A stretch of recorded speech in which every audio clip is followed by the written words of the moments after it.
Hi, my name is Misty. I'm with the Foundry Athletic Training Center. This is the men's biathlon rules. All right, the biathlon, I have two great lifters here. We have Tony and Mike, who's also part of the Foundry, though you'll see them lots at the competition, helping out and hopefully lifting, we'll see. We're going to go over the biathlon for men's, okay? That is double jerks and a snatch, okay? The women's are the same. We're going to go over the women's when we do the women's rules.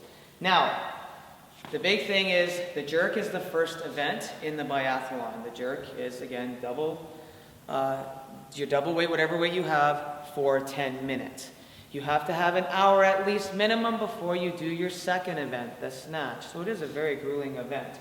So Tony's going to show the jerk, and then we're going to go over some stuff. He's going to do proper fixation, proper jerk style with the double dip, and Mike's going to show the snatch.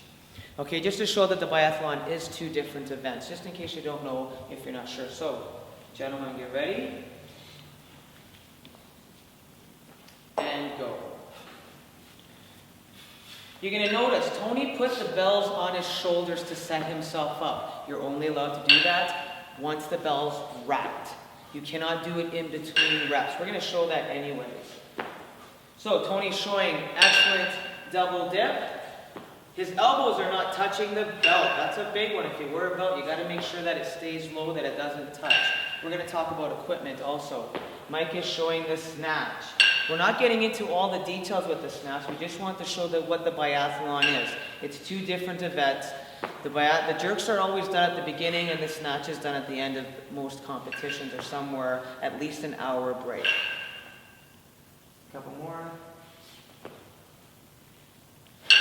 Okay, so now we've got three people lifting. We have Froz, Mike, and Peter. They're going to do, I'm not going to tell you what they're going to do. We're going to talk about it when they're doing it, because this is what we see a lot.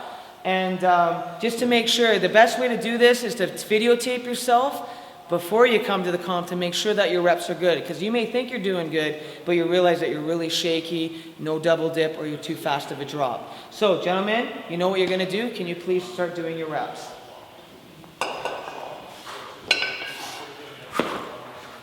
As you can tell, Fraz right here, too fast, there's no fixation. He is bringing it up, but there's no fixation. It's up, down, 0. You'll get a no count on that. Mike is shaky at the top. This is a big one, especially for the men's doubles. Shaky, there's no fixation. He's moving around. This is a no count. Peter, it happens once in a while. If you can do this at 32s, that's impressive. There is no double dip. He's pressing the bell. Okay? No good, 0. You're going to get a no count. The ref's going to have either the paddle that says no count, or they're going to put their hand up.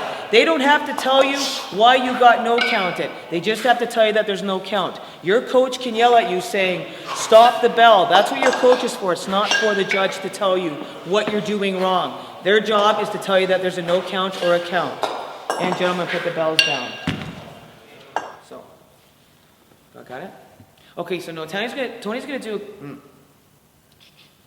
So now Tony's gonna do a couple good reps, and then we're gonna point out some things, basically that double dip. Then we're gonna point out a lot of faults that can happen within the jerk. That is in between reps that you rest, you try to rest the bell and then you bring it. Again, you can only put it on your shoulders once, and that's on the first rack. And if you dump the bells, it's an automatic, you might as well put the bells down. It's over. So the bells must stay in the racked position. Okay, so Tony's going to do a couple really good reps. We're going to see that his knees are going to do a double dip. He's setting the bells on his shoulder. That is loud. That's the only time the bells are loud on his shoulder. Tony has a very distinct double dip. Okay, some people have a little bit shorter, but he has a very distinct double dip. It's very easy for the judges, and he's wearing the right shorts. Now, Tony, do a rep and stop the bells on your shoulders. Okay? No. There's a definite stop on the shoulders. You cannot do that. You can adjust your hands, but it has to be done in the racked position. Now, Tony, do a jerk and then the reclean. So Tony's doing the jerk set. He's like, oh crap, I'm tired. And he dumps it. You might as well drop the bells because the set is now over. Tony, do a push press. If you can't, it's hard sometimes when you get used to doing it proper to do a, that was actually double dip.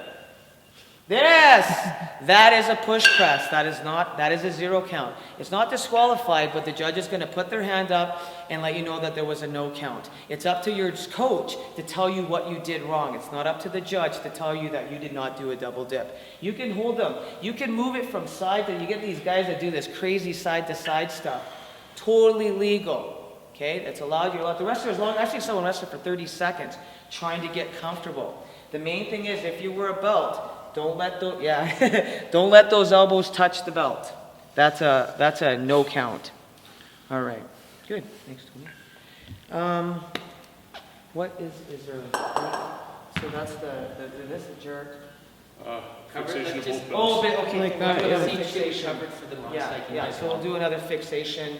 Do that press one, the one here that we were talking about. That there's a double. Struggling. Yeah, Yep. the shoveling. Yeah. Yeah. Sure. We're still recording. You Okay. can You'll edit edit it out. Okay, I'll do. That's how I tell.